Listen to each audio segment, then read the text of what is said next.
That's a really good time to thump on your thymus. Remind yourself where your power lies. Your power lies within you, and you can reclaim that. You can let it go.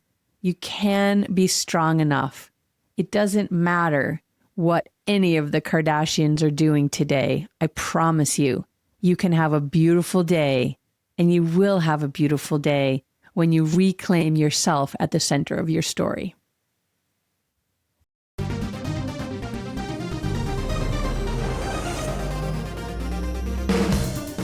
Welcome to the world of energy, where science meets spirit.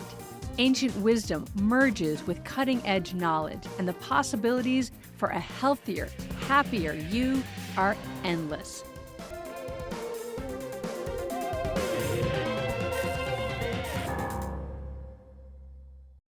Hi, everybody. Lauren here. Welcome to another episode of Energy Works, my second solo episode. And I wanted to talk today about addiction and a specific kind of addiction, not drug or alcohol, which is what we generally start to think about when we think about addictions, but something maybe more overlooked and this kind of insidious creep into our lives. I'm going to speak specifically of myself. I don't generally have an addictive personality. There can be chocolate in the house forever, chips, ice cream, doesn't really matter to me. I drink coffee occasionally. I don't drink alcohol at all. I can't metabolize it, so I just don't. So I just don't have that kind of personality. And however, I have been noticing this creep. And it occurred to me that it is either bordering on or maybe is already a full-blown addiction. And I'm going to show it to you right now. Here it is. The ubiquitous smartphone. And, you know, I like to think, Ram Dass said this about the ego, that it's a wonderful servant, but a horrible master. And I feel that is the same thing with these devices, computers, smartphones, tablets, all that kind of things. They're incredible servants if you can get them to work for you. I mean, we have the world at our fingertips in a way that we never have before. It's unbelievable. Any question that you have, any topic that you want to know more about, you can know instantly. A location on the globe, you can know instantly. You can see it. You can get the satellite images and actually see the trees around the cottage that you might be renting on the other side of the world. It's unbelievable. Literally, it's hard to believe. And yet many of us have succumbed to the built-in addictive qualities. We know now from a lot of the research and the news stories that have come out that these websites that we use, especially social media, are actually built to addict you, and addict you they do. And so I just started to notice, I like to think of myself that I am stronger than that. I don't know, that I wouldn't succumb to something so trivial and meaningless. And yet I started to do a little self-study recently, and I just noticed, and I'm thinking, where did it come from? So I've done a lot of travel recently, a lot of airport time, a lot of waiting around time. Perfect time to get on your phone and play your games, Wordle and Connections, and to check out the news. And, you know, my excuse is, well, I'm at the airport and what else am I going to do? Of course, I could be reading a book and a magazine, which I also do that too. But it's just really easy to scroll. And I've also been planning a lot of trips recently. I have a lot of travel that I need to do for work. So I'm always looking at, you know, where am I staying? What am I renting a car? Am I not? Who's picking me? All of those things. So again, scroll. But then what I started to notice is, and this is like the big tech no-no, is do not look at your phone first thing in the morning. But I started to see, well, I'll just check quickly before I get onto the yoga mat. And then I started to see myself doing, this is full admitting, like, please don't tell this to anybody, but like I was doing yoga with my phone in my hand. Like I would do a pose and like a long hold. Well, while I'm holding that, I'll scroll for a minute, or I'd be doing a long stretch and let me just read that one article. It became this compulsion. And it was like I couldn't put it down, and I would just feel like sticky around like, where is my phone? Has anybody texted me yet? Has anybody responded to that email yet? And reading all of this useless content, like truly, it does not affect my life one way or the other if Kim Kardashian is no longer the it girl. And it really doesn't make any difference to me if Prince Harry is ever going to make up with his dad. And it really doesn't make any difference to me what Jennifer Aniston is doing with her hair this season. And yet, these were the stories I was clicking on. Now, I was also reading, quote, hard news, which is devastating in its own way to the nervous system. And so maybe I was kind of filtering in the Kardashian Prince Harry stuff to kind of calm myself down in between screens of the horrors going on in the world. Nonetheless, none of them are really supporting me as a human being. Now, you could say it's valuable to know what's going on in the world so that you can know how to respond or what you need to do. And that is true to a point. However, this endless, continuous scrolling of things that you really can't affect or have any input on is detrimental to your own mental health. I have a friend who, by her own admission, struggles with anxiety disorder. And she says, every time I watch the news, I'm just crazed. And her husband watch the news on, I don't know what device they're watching on, but they pause and then they talk about what's going on and then they start it up again. And she's like, by the end of, 2 or 3 hours of that, which is how long they would do, I'm just a mess and a nightmare. And she's like, I'm considering going on anti-anxiety medications. And I'm thinking, instead of going on anti-anxiety medications, maybe just stop watching the news because it is anxiety producing. So easy enough for me to say that to her. And then I turn the mirror back to myself and I see my sticky fingers. Where's my machine? What do I need to look at now? How can this isn't conscious, this next one. How can I avoid doing the things that I need to do, the work that I need to do, anything else? I can look at my phone. I can scroll and, I'll just sit down after lunch and I'll just have a quick look at what's going on in the world. And then I'll do this thing with the clock. Like if it's 12:32, I'm like, well, I'll do it to 35. And then it's like 37 when I look up again. Okay, well, I'll keep looking until 40 or 45. Like I have to give these like round numbers as that's the number that will then make me get off the phone. And it was just kind of getting out of hand. When I saw myself doing the phone and the yoga at the same time, that was when I had like a little light bulb moment. Like, this is really not healthy. And this might actually kind of be out of your control now. And that's when the word addiction came into me, because the addictive nature of something is you might consciously think that you don't want to do this. I don't want to eat sugar anymore. I don't want to drink alcohol anymore. I don't want to smoke that cigarette anymore. And yet you are compelled to do it and you can't stop yourself, or it happens before you can even remember that you didn't want to do it. And I was noticing that. Like, I would just get up and click the phone on. That would be the first thing that I would do. And that sets your whole day. Like, we also know that how you start your day can set the tone for your whole day. So if you start your day by getting up, maybe just sitting quietly for a few moments, maybe writing in your journal or having a gratitude moment or going onto your mat and doing a yoga practice, or even making a cup of tea and just sitting and listening to the birds chirp, like all of those things set the tone to have a beautiful, peaceful, calm, grounded, purposeful, centered day. Versus scrolling first thing in the morning and you're like, oh, this thing horrible is happening there, and this thing's horrible happening there, and this politic thing is happening there, and I can't do anything about it. So now I feel like hamstrung and hopeless and helpless. And then you're down the rabbit hole. And that's how you've started your day.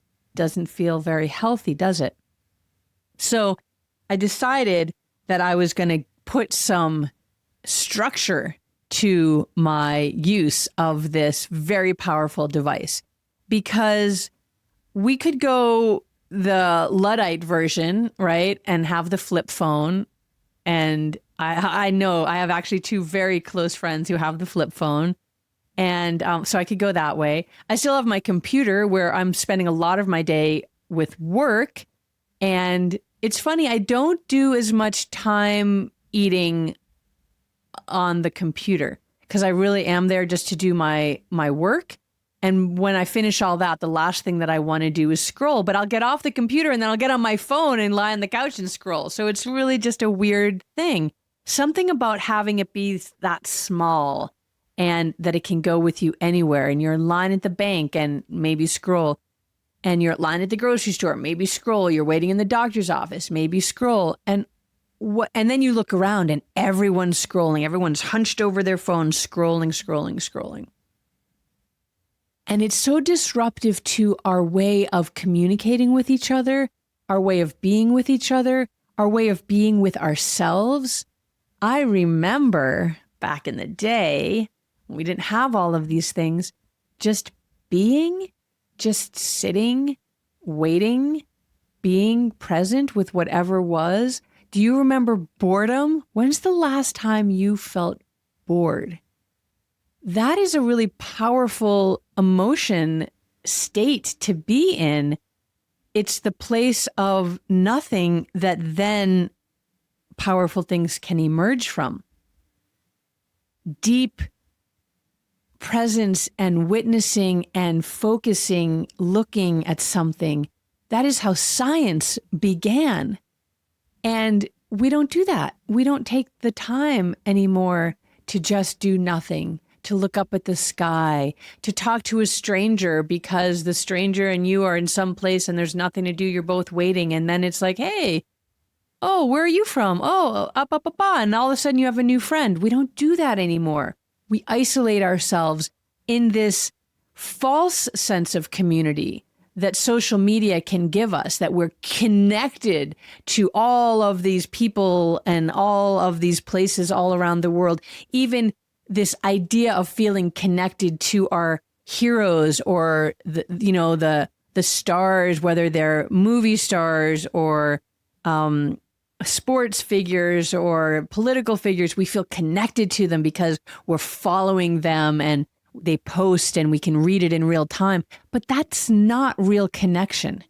That's not real connection, because connection is seeing and being seen. It is relational.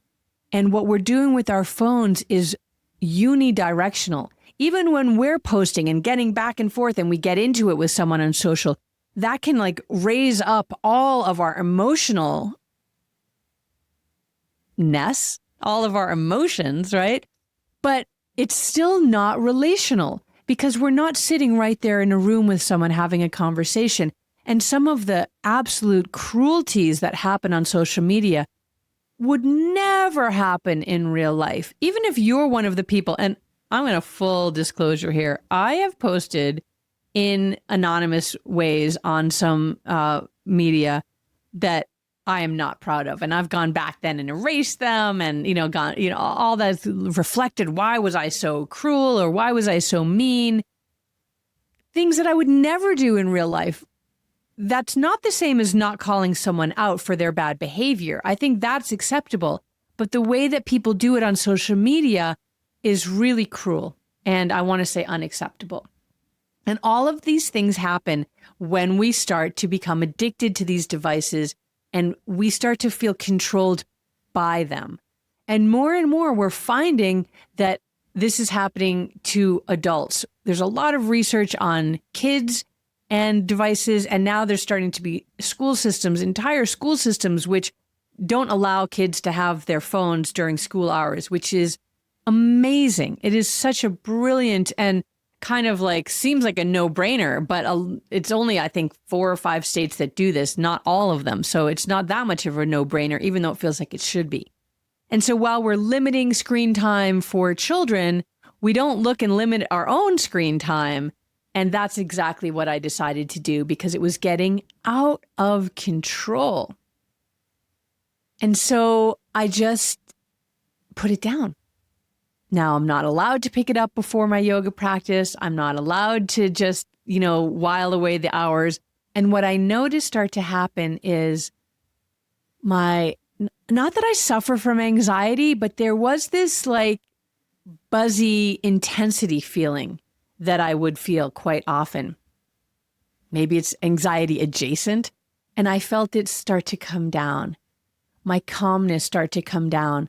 And just the other day I was outside and I was watering the garden and I was just looking around and watching all the birds flying around and the moths flying around. And I live out in the woods, and this one deer came out of the woods, and I was walking with the hose and she was just walking along, and I sort of felt like she looked at me, but she wasn't scared. And it was just like I was another creature in the forest, and so was she. And it was so peaceful, and I felt the sense of belonging and the sense of calmness. And I noticed that I started just spending time just being, not reading the book or the magazine to fill that space that the lack of phone use was presenting to me, but just being, looking around the room. And I started to, or the grounds if I was outside, and I started to do things that I had neglected for so long. Just like pick a corner of the house and reorganize it, or reach out to a friend, write a letter, just all kinds of things that I had not been doing before because I had been using every spare minute to scroll. And so I just want to offer that out to you as we are in the kind of long days of summer where we can start to feel, and maybe you felt this when you were a kid and summer felt so long, and then you'd have times where you were bored. Let yourself feel that again. Let yourself be bored, and then see what emerges from that void. Give yourself time and space to look at something deeply, to contemplate something deeply, to just be with yourself. And if that makes you feel uncomfortable, so much the better for discovering that. Because in that discomfort is where learning begins, and where you can start to identify the things in yourself that need tending, that need care, and the things outside of yourself that need tending and care that you might have stopped paying attention to because you're paying attention to all of the people stuck inside your phone that don't know who you are, that frankly don't care who you are, and that don't have any connection to the truth of your own life. Take your power back. Use this as the tool that it is meant to be. When you need a ride in a state that's not your own, a foreign country or a different location, use your phone to call yourself a ride. When you need to change your flight because a flight got canceled and you're at the airport, use your phone to help you navigate those challenges. When you're in a foreign country and someone speaks to you in their language and you don't understand it, perfect time to use Google Translate. But you control it. You be the adult in the room, and don't let yourself get sucked in to the algorithm that is used to essentially exploit you. What are your choices? What can we sell you? How can we get more of your eyeballs on our screens? Take back your eyeballs, take back your attention, and choose what it is that you want to focus your attention on. I know on Energy Works, we often share a technique, and we've often shared the thymus thump. I'm going to share it again here because if you're feeling this real attachment to the phone where the hands are so sticky you can't even let it go, that's a really good time to thump on your thymus. Remind yourself where your power lies. Your power lies within you, and you can reclaim that. You can let it go. You can be strong enough. It doesn't matter what any of the Kardashians are doing today. I promise you, you can have a beautiful day and you will have a beautiful day when you reclaim yourself at the center of your story. Thanks for tuning in. Let me know in the notes below if you've had a similar struggle with any of your devices and how you've overcome. Maybe we can all help each other to renormalize being normal and being human again. Love to hear your thoughts. Have a beautiful rest of your day, and we'll see you next time. Alrighty, energy fans, that's a wrap on another positively charged episode of Energy Works. Lauren, this is the part where we get to use our energy puns. It's been electrifying, hasn't it, Blaine? We hope you've enjoyed it as much as we have. If you're feeling amped up and you want to keep your energy flowing, be sure to hit that subscribe button on your favorite podcast platform. And we'd love to hear from you, so please take a moment to leave us a review. Your feedback helps us continue to deliver content that resonates, so light up our inbox. And spark a conversation with your friends to tell them about us. And we'll see you next time on Energy Works.